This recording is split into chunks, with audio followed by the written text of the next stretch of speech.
ओम शांति। 26 मई 2025 की साकार मुरली से होमवर्क। आज की मुरली से जो फ्लो चार्ट है उसमें इस तरह देखेंगे।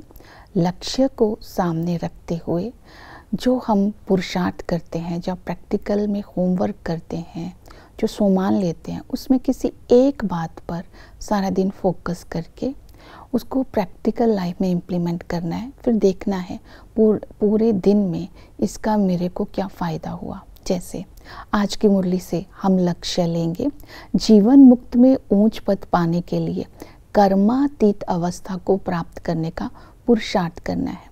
कर्मातीत अवस्था है सर्व बंधन से मुक्त अवस्था। तो इसके लिए आज हम स्वमान लेंगे, मैं सफलता मूर्त आत्मा हूँ। संगम पर बाबा से मिलते ही हमें त्रिकालदर्शी का वरदान मिलता है। तो त्रिकालदर्शी स्थिति के आसन पर विराजमान होकर के अपने संकल्प, बोल, कर्मों को व्यर्थ से मुक्त कर समर्थ बनाकर सच्ची कमाई कर रहा हूँ, अर्थात इससे सेवा में लगाकर मैं अन्य आत्माओं से दुआएं ले रहा हूँ और हर कर्म में सफलता प्राप्त कर रहा हूँ। इस स्मृति में सारा दिन रहेंगे और प्रैक्टिकल में होमवर्क रहेगा। जीवन मुक्त तो हम सतयुग में होंगे, लेकिन जीवन मुक्त के संस्कार मुझे संगम पर धारण करने हैं। तो आज कर्म इंद्रियों को यूज करते इसके बंधन से मुक्त रहना है। हर कर्म इंद्रिय को श्रीमत प्रमाण यूज करना है। पुराने स्वभाव, पुरानी आदतें, पुराने संस्कार, इनको आज यूज नहीं करना है, क्योंकि इनके कारण बंधन बन जाता है। तो बंधन से जितना मुक्त रहेंगे, श्रीमत प्रमाण इन कर्म इंद्रियों को यूज करेंगे, तब हम जीवन मुक्त का अब अनुभव खुद भी करेंगे। हमारे नयन, हमारे चलन से दूसरी आत्माएं भी करेंगी। तो इसके लिए आज हम पुरुषार्थ करेंगे। पहला पुरुषार्थ रहेगा कुसंग से अपनी संभाल करनी है, क्योंकि कुसंग में आने से बुद्धि तुच्छ बुद्धि हो जाती है, गिर पड़ते हैं। कुसंग में आने से ही बाबा ने कहा गफलत हो जाती है, क्योंकि ज्ञान के ऊपर विकारों का पर्दा पड़ जाता है, तो बुद्धि काम नहीं करती, तो गलतियां करनी शुरू कर देते हैं।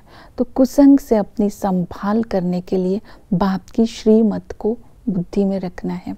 श्रीमत पर चलने से ही आत्मा श्रेष्ठ बनती है। बाप को अपना रजिस्टर देना है, पूरे दिन में कितनों को आप समान बनाया। और बाबा ने श्रीमत दी है कि बाजार की गंदी छीछी चीज़ें नहीं खानी है और माया से हार नहीं खानी है। बायोस्कोप नहीं देखना है। बायोस्कोप देखने की अगर आदत हुई तो गिरे बिना रह नहीं सकेंगे, अर्थात बायोस्कोप देखने से आत्मा पतित बन जाएगी। फिर बाबा ने विशेष अटेंशन दिलाया कि ये बहुत बड़ी मंजिल है, स्वयं पर खबरदारी रखनी है। ये श्रीमत को आज ध्यान में रखते हुए, जैसे आदत का संग है, बुरी आदतों का संग है, संस्कारों का संग है, विकारों का संग है, इससे अपने आप को संभाल करके रखना है अगर श्रीमत पर अटेंशन रखेंगे। दूसरा है माया जीत बनना है। तो माया जीत के बनेंगे तो बाबा ने बोला माया जीत ही जगत जीत बनता है। तो माया किस रूप में आती है? काम विकार के रूप में आती है। जब माया के अधीन हो जाते हैं, काम विकार के वश में हो जाते हैं, तो की कमाई चट हो जाती है। इसलिए काम विकार पर विजय प्राप्त कर जगत जीत बनो। आत्मा भाई भाई की दृष्टि रखो।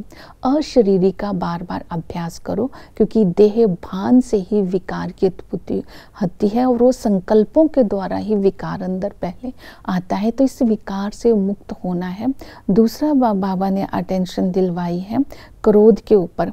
क्रोध भी नहीं करना है, क्योंकि क्रोध करने से घाटा पड़ जाता है।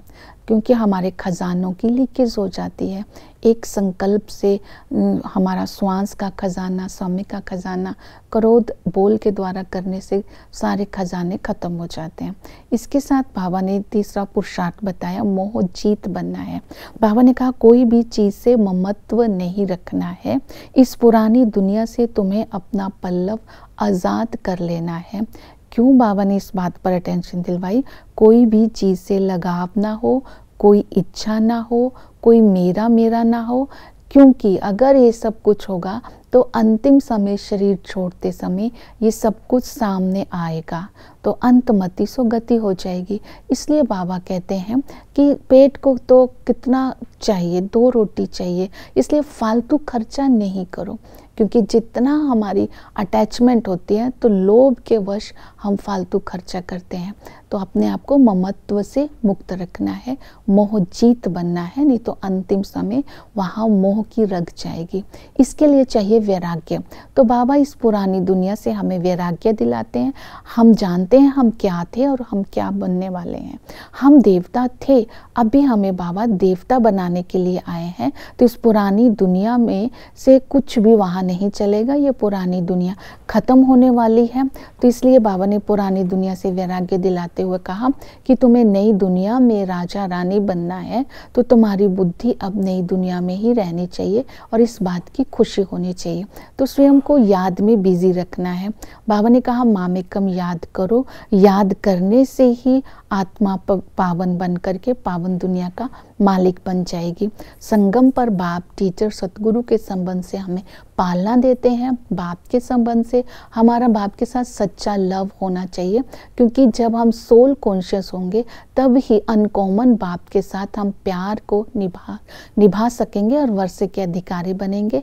टीचर हमें राजयोग सिखाते हैं। इस पढ़ाई को पढ़ने से हम राजाई को प्राप्त करते हैं। इस पढ़ाई को, नॉलेज को ही अच्छी रीति धारण करेंगे तो भविष्य में ऊंच पद पाएंगे और हम पत्थर बुद्धि से हीरे तुल्य बन जाएंगे। इसलिए पढ़ाई अच्छी तरह से पढ़नी है। और बाबा कहते हैं कि सतगुरु हमें मुक्ति, जीवन मुक्ति का रास्ता बताते हैं, पावन बना करके हमें साथ ले जाते हैं। तो गारंटी करते हैं कि तुम्हें पवित्र बनोगे तो भविष्य में ऊंच पद मिलेगा। और इसी तरह सारा दिन याद रखना है चक्कर को, ड्रामा का राज बुद्धि में रहे। आदि में हम शिवालय में थे, लक्ष्मी नारायण का राज्य था, पारस बुद्धि थे, पवित्र थे। मध्य में वाम मार्ग में जाने के कारण अपवित्र हो गए, वैशाल्य में आ गए, नीचे गिर पड़े, हमारी उतरती कला होगी। अंत में बाप आकर के हमारी चढ़ती कला में हमें ले जाते हैं, पावन बनाकर पावन दुनिया का मालिक बनाते हैं। तो इसी के आधार पर हम सर्विस करते हैं कि परमात्मा सर्वव्यापी नहीं है, गीता का भगवान एक ही बाप है।